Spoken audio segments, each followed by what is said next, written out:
दोस्तों, एक मर्तबा किसी गांव में एक मुसलमान का इंतकाल हो गया और उसके घर वाले या रिश्तेदार का पता नहीं था।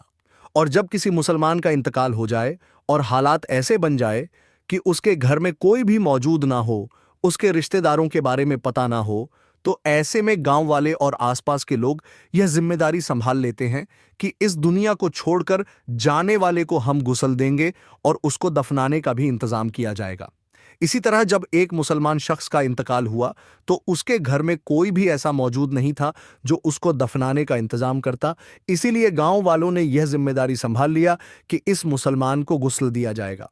गुस्ल के बाद जिस तरह जनाजे की तैयारी की जाती है, उसी तरह इस मुसलमान भाई के जनाजे की भी तैयारी की जाने लगी और फिर नमाज जनाजा का ऐलान हुआ और आखिरकार मोहल्ले वाले और तमाम गांव वाले मयत लेकर कब्रिस्तान पहुंच गए। कब्रिस्तान पहुंचकर उस शख्स की नमाज जनाजा अदा की गई और कब्र खोदने का काम शुरू हो गया। दोस्तों, कब्रिस्तान के हवाले से हम यह जानते हैं कि अक्सर कब्रें बहुत ज्यादा पुरानी हो जाती हैं, यहां तक कि उनका निशान तक मिट जाता है। उस मुसलमान की कब्र भी ऐसी पुरानी कब्र के बराबर में खोदी जा रही थी। और दोस्तों, जब उसकी कब्र खोदी जा रही थी तो बराबर वाली कब्र कमजोर होने की वजह से इसे जमीन में बैठ जाती है, जिसकी वजह से कब्र के मुर्दे के पांव नजर आने लगते हैं जो उस नई कब्र को खोद रहे थे। उन्होंने जब उस पुरानी कब्र में देखा तो वह खुश हो गए और मुस्कुराने लगे। दोस्तों, उन्होंने देखा कि उस कब्र के अंदर गुलाब के फूल खिले हुए थे। यह देखकर लोग हैरान रह गए कि आज से पहले कई कब्र देखी हैं जिनके ऊपर तो कई फूल और दरख्त नजर आते हैं, और दरख्तों के साए में भी हमने बहुत सी कब्र देखी हैं, लेकिन कब्र के अंदर कभी फूल लगे हुए नहीं देखा। इस मंजर को देखने के बाद लोग यह फैसला करते हैं कि यह आधी कब्र तो खुल चुकी है, क्यों ना उसकी अच्छी तरह से फिर से तामीर कर दी जाए। दोस्तों, जब उन लोगों ने अच्छी तरह से गौर किया और करीब से देखा तो उन्हें पता चला कि इस कब्र में महसूस करने वाली बहुत अच्छी खुशबू आ रही थी। खुशबू इतनी अच्छी थी कि उसको सूंघकर हर कोई मदहोश हो रहा था। गांव वाले देखते हैं कि कब्र तो बहुत पुरानी है, लेकिन उसके बावजूद उस मुर्दे का जिस्म बिल्कुल सही सलामत है और उसके कफन की चादर जर्रा बराबर मैली नहीं हुई है। और दोस्तों, ये मंजर देखकर सब लोग हैरान रह जाते हैं और सबके दिल में यह ख्वाहिश पैदा होने लगती है कि हम इस शख्स के बारे में जानकारी हासिल करेंगे। आखिर यह कौन आदमी है और जिंदगी में उसने कौन से ऐसे आमाल किए हैं जिनका सिला उसको आज मरने के बाद इतनी पुरानी कब्र यानी इतने से बाद कब्र में मिल रहा है। और ये ऐसा कौन सा अमल करता था और ऐसा कौन सा काम करता था जिसकी वजह से उसकी कब्र से इतनी अच्छी खुशबू निकल कर आ रही है। चुनांचे सभी ने यह फैसला किया कि उस शख्स की तलाश जरूर की जाएगी। दोस्तों, उसकी कब्र को मिट्टी डालकर फिर से बंद कर दिया जाता है। जो जनाजा तमाम लोग अपने साथ लाए थे उसको दफन भी कर दिया जाता है। फिर उसके बाद लोग आसपास के तमाम गांव में फैल जाते हैं और उस कब्र के मुर्दे के घर वालों की तलाश शुरू कर देते हैं। आखिरकार कई रोज सख्त मेहनत के बाद और बुजुर्गों के मशवरे के बाद उन्हें यह पता चल जाता है कि आखिर यह शख्स कौन था। फिर कुछ लोग इकट्ठा होकर उसके घर पहुंच जाते हैं जहां वह शख्स कभी रहा करता था।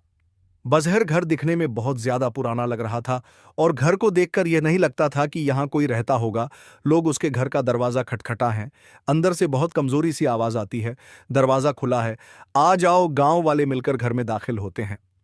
दोस्तों, जब वह घर में जाते हैं तो देखते हैं कि उस घर में बहुत कमजोर औरत मुकीम है जिसकी उम्र बहुत ज्यादा हो चुकी है और उसका जिस्म इंतहा कमजोर हो चुका है। चुनांचे यह लोग उसके पास पहुंच जाते हैं और उससे सवाल करते हैं कि कब्रिस्तान में उस जगह एक कब्र है। बताया गया है कि उस कब्र का ताल्लुक आपके घर से है, तो आप हमें बताइए कि वह कब्र किसकी है। और हमें यह भी बताइए कि हमने कब्र में एक बहुत अजीब मंजर देखा है कि उस कब्र के अंदर से खुशबू आ रही थी और गुलाब के फूल कब्र के अंदर खिले हुए थे, और यहां तक कि कब्र के मुर्दे का जिस्म बिल्कुल सही सलामत था और उसका कफन तक मैला नहीं हुआ था। आखिर वह शख्स कौन था? यह सुनकर वह बूढ़ी औरत एक लम्हे को तो खामोश रहती है और फिर कहती है कि जिस कब्र का तुम जिक्र कर रहे हो वह मेरे शौहर की कब्र है। जवानी में ही उसका इंतकाल हो गया था और वह मुझे छोड़कर चला गया था। लोग सवाल करते हैं कि आखिर आपके शौहर ऐसा कौन सा अमल करते थे कि आज भी उनका जिस्म बिल्कुल सही सलामत है और कब्र में से खुशबू आ रही है। तो वह औरत कहती है, मुझे कुछ तो ज्यादा याद नहीं है क्योंकि मेरी याददाश्त बहुत ज्यादा कमजोर हो चुकी है, लेकिन हाँ, एक ऐसा अमल ज़रूर था जो मुझे आज भी याद है और मेरा शौहर रोज़ाना यह अमल दोहराया करता था। और वह अमल ये था कि वह जब रोज़ सुबह फ़जर की नमाज़ अदा करने मस्जिद में जाते थे, तो वह देखते थे कि लोग नमाज के बाद कुरान पाक की तिलावत करने के लिए मस्जिद में बैठ जाते हैं और वहाँ बैठकर कुरान पाक पढ़ते रहते हैं। लेकिन मेरे शौहर को कुरान पाक पढ़ना नहीं आता था और वह इस बात पर बहुत ज़्यादा गमगीन होते थे। रोने की हालत में घर आते थे और आकर कहते थे कि मैं कितना बदनसीब हूं कि मुझे कुरान पाक पढ़ना नहीं आता है, और ताक में रखी कुरान पाक को लेकर चूम कर अपने सीने पर लगाते थे और उनकी आंखों से आंसू जारी रहते थे।